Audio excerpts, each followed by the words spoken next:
Welcome to Expert Opinion, the branding business forum where leaders share their views, insights, and experiences from the world of B2B branding.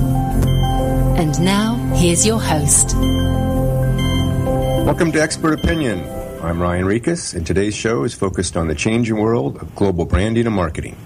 Today's guest is Don Schultz, PhD and Professor Emeritus at Northwestern University's Medill Integrated Marketing Communications Department. I recently heard Don speak at the Magnet Global Conference in London, where he brought a compelling point of view on how digitization and interactivity has changed and is changing the world. Don's the author or co-author of 28 books and served as visiting professor at prominent schools around the globe, also commonly referred to as the father of integrated marketing communications. Don, welcome to Expert Opinion.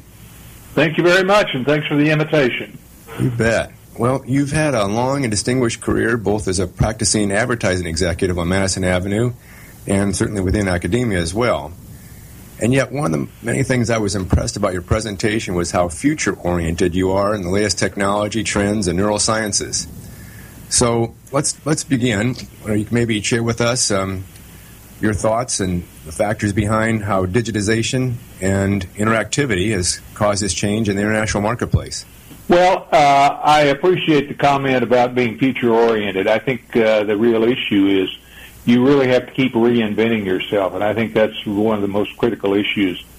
And that's particularly true when you're facing classrooms of 20, 22, 24-year-olds whose whole interest is not exactly what your background is.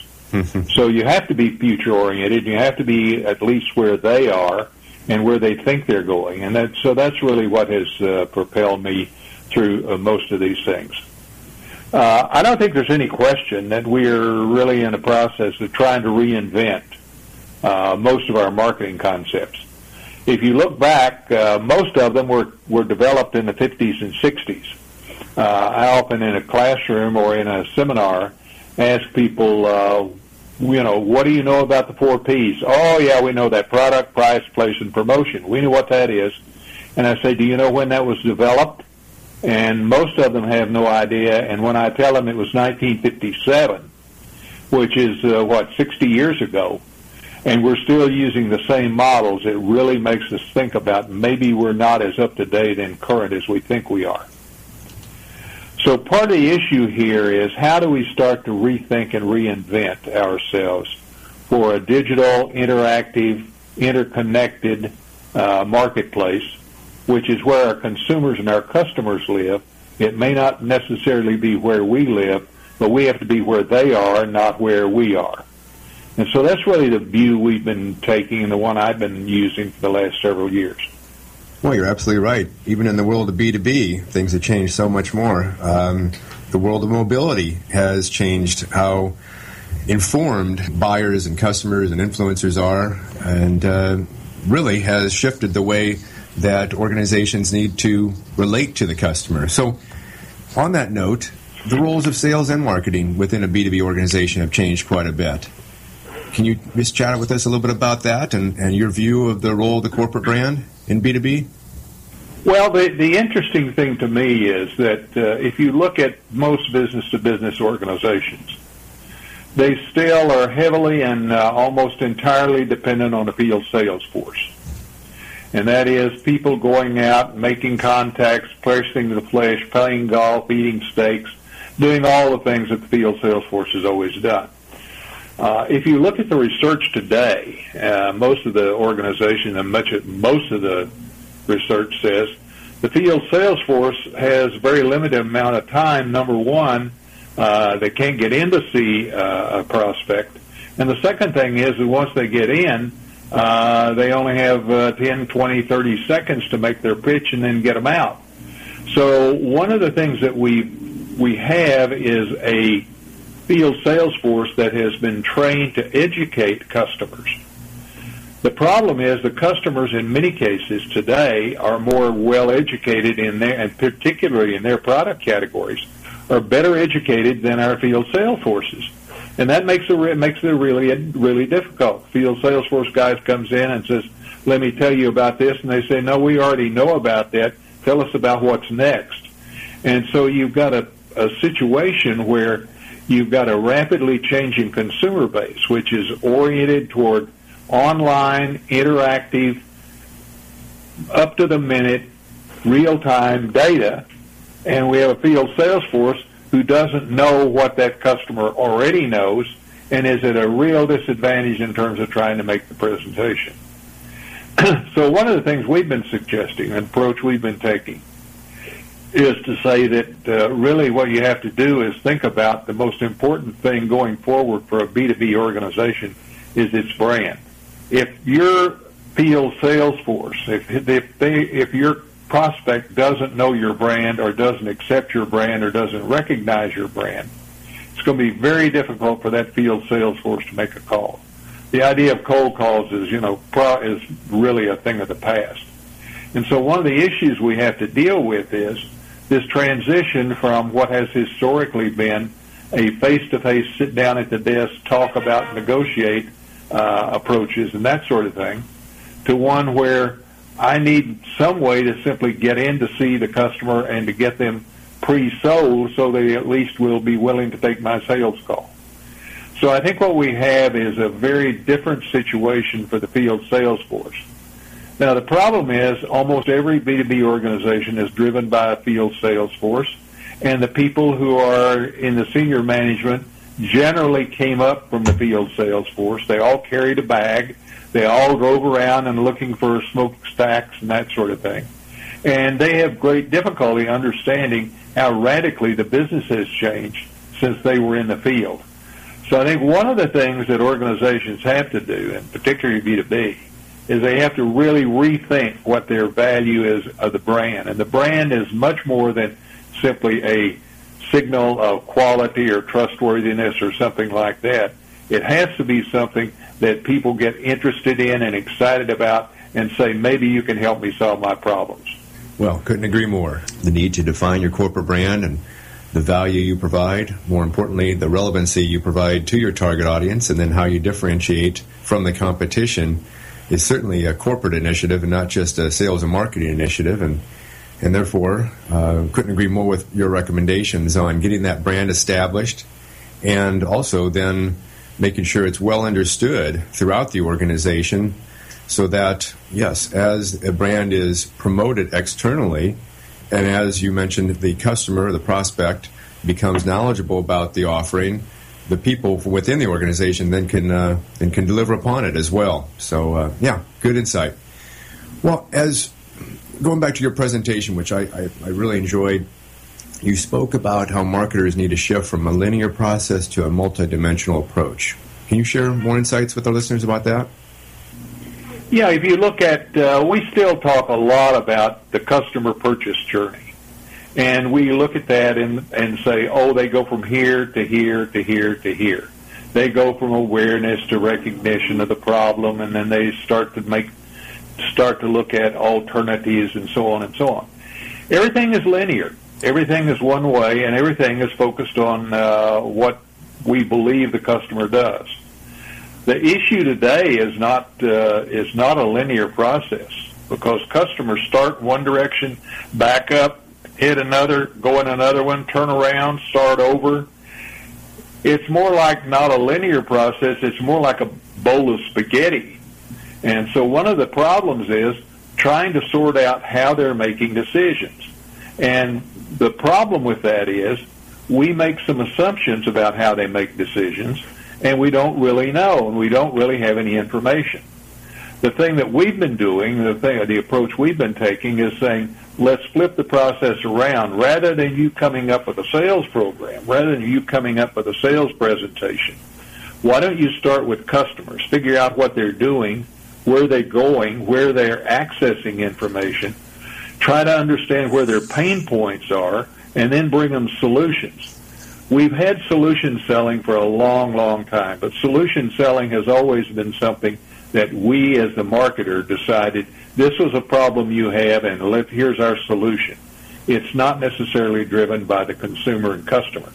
So I think what we have to do is flip the process around and start with information about the customer and start to work back toward what we're trying to sell, And what we found is, by and large, if you do that, most of the issues will resolve themselves, because what you'll have is a better view of what the world is really about and what the consumer and the customers are really doing. Well, couldn't agree more with you. I know we've chatted a little bit about the power of data and the importance of research, and that's why we specifically developed the Brand Performance Platform and its ability to gauge with the buyer or influencer or potential customer what is most important to them and how is that brand perceived in relation to that importance, as well as the competition. So I think the challenge always is getting a customer to be, first to reach them, or a prospect to reach them. It's always very difficult to do that. And then also to get them to respond openly and honestly, and then also the ability for them to really anticipate and understand their own needs in the future. So it's really an art and a science to get the data, but then what do you do with the data? How do you use the data to anticipate the customer's need down the road? But that's the role of a corporate brand, again, is to establish the foundation that future promise can be built upon. Yeah, I think that's exactly right. The way we approach it is saying there are two things we need to know. We need to know what, and we need to know why. Mm-hmm. Now, it's not too difficult today to figure out what organizations are looking for. All you've got to do is go track some of the searches they're conducting, where they're going, what things they're looking for, you can scrape the web and get all kinds of information. You can even look at things like selfies, where they identify themselves and say, here are the kind of things we're doing at our place, and here are the things that are important to us. The problem is, we know big data has given us just incredible amounts of what. So getting the what is not a big issue. The bigger issue is the why. Why are they doing that? Why are they approaching it in that way? What are their real issues? What are their concerns? And that's where you really need to start thinking about how can you get deep down into the buying process and deep down into where the pain points of the organization are, and try to understand the why of what they're doing, not just the what. And I think part of the issue is we've fallen into the trap of saying, give me some sales leads. And the way we get sales, you generate sales leads is, oh boy, somebody went to our website. The problem is you don't know why they went to your website, and maybe it was a mistake, or maybe they were just playing around. So one of the things you have to start thinking about is getting beyond the what, which is the big data thing, and getting to the why. And that's really where the sophistication comes with the data and the data analytics. Yeah, we believe in the power of why as well, to really understand from within an organization why they exist and what are they bringing to the world in terms of benefit. And why should an employee want to work there? And why should a prospect or customer care? And so, well, I think there's an interesting thing going on right now, and if you've been following, General Electric has been running these series of commercials about the young man who's just started work at General Electric. Nobody knows who General Electric is and what they do. In fact, there are a lot of misconceptions that he runs into. They're still making light bulbs and they're still making refrigerators and that sort of thing. So I think part of the problem is the conceptions that our customers have and the misconceptions that really have to be overcome. And I think part of that issue boils down to the fact that by and large we don't understand how our customers look at us. We don't know what they think we are or what we're all about. And I think that's one of the most critical issues. And what happens is people historically have said, oh, yeah, we've been in business for 45 years. Everybody knows us. Everybody knows what we do. Well, no, that's not true. And I think you've got a continuous flow of changing customers, changing information, changing needs, and changing wants. So one of the things I think the organization has to do is really clarify what they're doing, why they're doing it, and what their purpose is. So I would, encourage everyone to sort of watch that GE series of television commercials unfold, because I think they really are onto something in terms of explaining what a corporate brand is, and in a very, very nice way, and explaining what they do and what they're all about. Yeah, Don, I've heard those referenced by quite a few people, so I think it's hit a nerve within corporate America, and realizing that these very established and well-run organizations need to be more relevant to, today's marketplace. And many of those members of the marketplace are the future employees. This concept of employer branding and the ability to make sure that these people, this new talent, really understands why this organization exists and why they should be considered to be part of that group. So, right. The same thing applies, that emotional connection of why, I believe, applies to B2B brands as they promote themselves and market themselves as well. And I think the common opinion is that in the world of B2B, decision makers, purchasers make decisions that are very rationally based.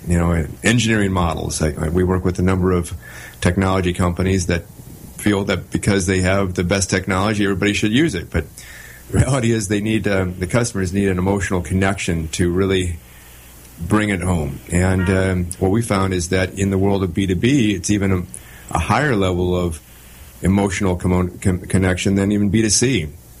Considered purchases, longer sales cycles, relationship-driven, multiple decision makers. All those, somebody's job is potentially on the line of making this decision. So you have to have that balance of data, rational, and emotional connection. So with this emotional connection, you spoke a little bit about the relationship between neuroscience and digitalization and marketing media interactivity. Can you expand upon that a little bit more? Yeah, I wish I understood all the things I talk about. But the thing we've been doing is we've been working with neuromarketing and neuroscience and for the last 3 or 4 years. And I think one of the primary things we've found, and this is, I think, very interesting and very, very related to the B2B area, and that is, by and large, given the amount of information that customers have today and their ability to acquire and understand what the marketplace is all about, I think the days of, quote, selling are over. That is, the idea that you can go in and persuade someone to buy your product probably still don't exist. This just don't exist anymore. So what we've been talking about is reciprocity, and that is, how can you help with your customers to create shared value? Now, shared value is a very, very, very disconcerting thing, because what it says is, I'm going to give you value back for what you get. Mm-hmm. Now, we often think that the value is delivered by the product, but the value is many times delivered back through the relationship, through the understanding, and through the ability of the organization to help their customers solve their problems. So part of the issue here is, how do you get away from this old line concept that never leave any money on the table? And how do you move to something that says, if we can create value and share that value with you, what we'll help you do is help you buy, we'll not have to sell. And that's one of the things that comes out loud and clear in the work we've been doing in neuromarketing.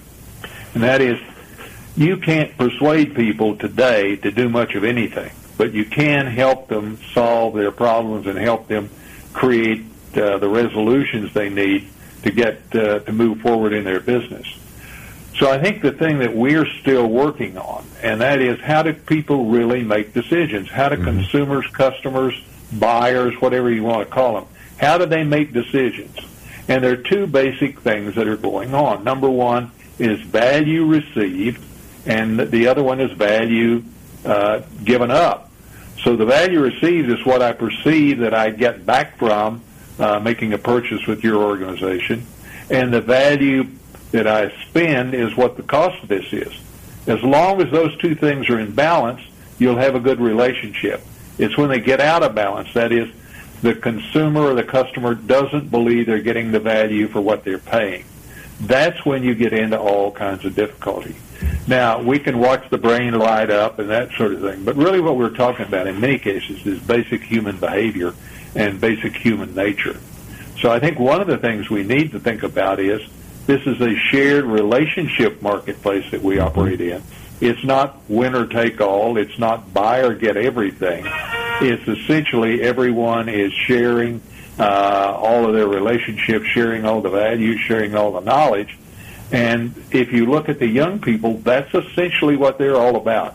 They're all about sharing. They're all about working in teams. They're all about working together. And pretty different from the lone wolf salesperson that we've historically looked at in B2B. Well, so true.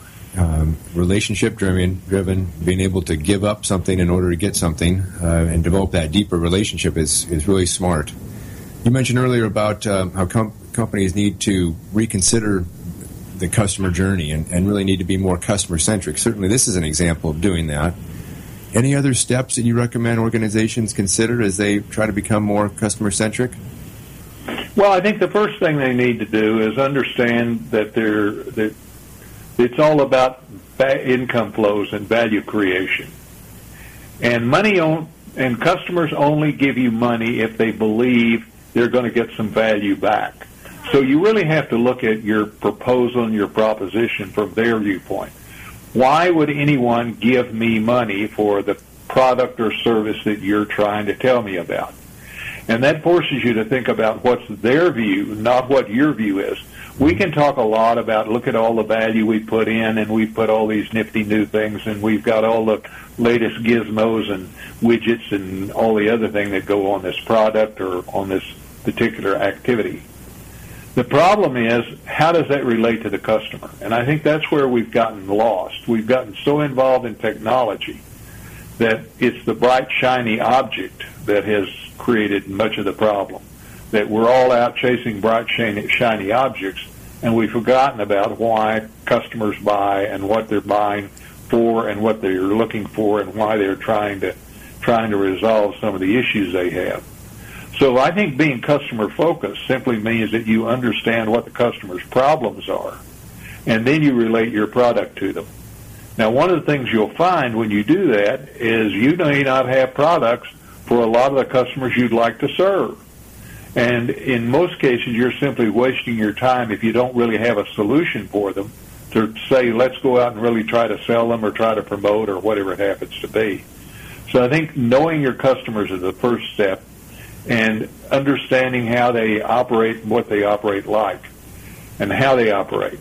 And once you using data and insights to anticipate the future needs of your customer, right? Exactly. So, well, we're almost out of time, but I do have one final question for you. Once again, I mentioned to the group we met at the Magnet Global Conference, where we have 40 roughly agencies from around the world getting together, and you mentioned how agencies need to get out of the ROI business, or looking to the past, and into the business of the future, or to be able to actually provide knowledge and forecasting for the future. So, last question. Can you just elaborate on that a little bit more? Every marketing organization has this problem, and this is a huge problem, not one that's going to be resolved in the short term. But by and large, marketing has become the captive of the financial people. Now, the financial people use ROI, but the ROI is what happened yesterday or the day before that. Marketing, everything you do in marketing is future-oriented. Everything you do is trying to say, if I do this, what will happen next tomorrow, the next day, the day after, or whatever.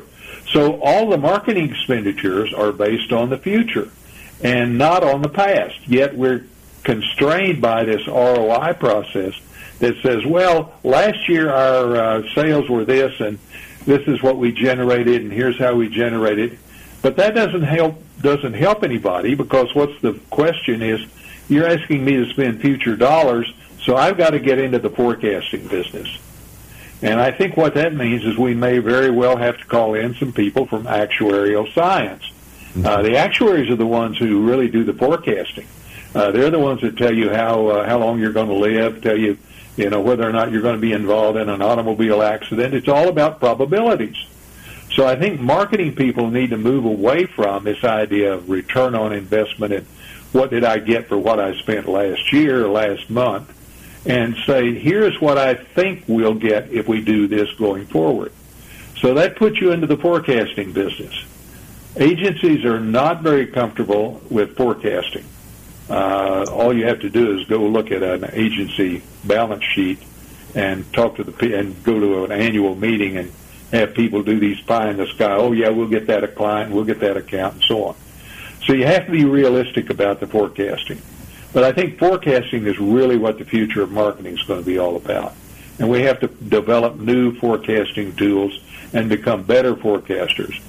And what that says is we're probably going to have to deal with a world of probabilities as opposed to a world of actual dollars and cents. And that's going to be a really major change for everyone.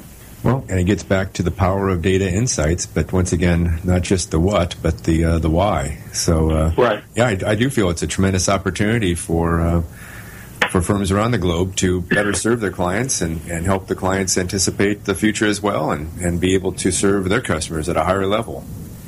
Well, Don, thank you for being a guest on Expert Opinion. Any final thoughts or insights you'd like to share with our listeners? No, my pleasure. I think this is really one of the most exciting and interesting times in the history of marketing.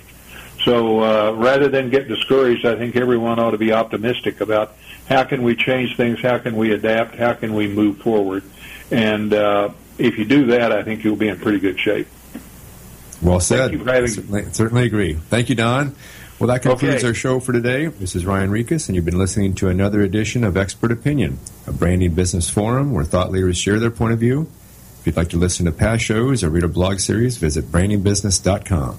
Till our next show, grow your business by living your brand promise.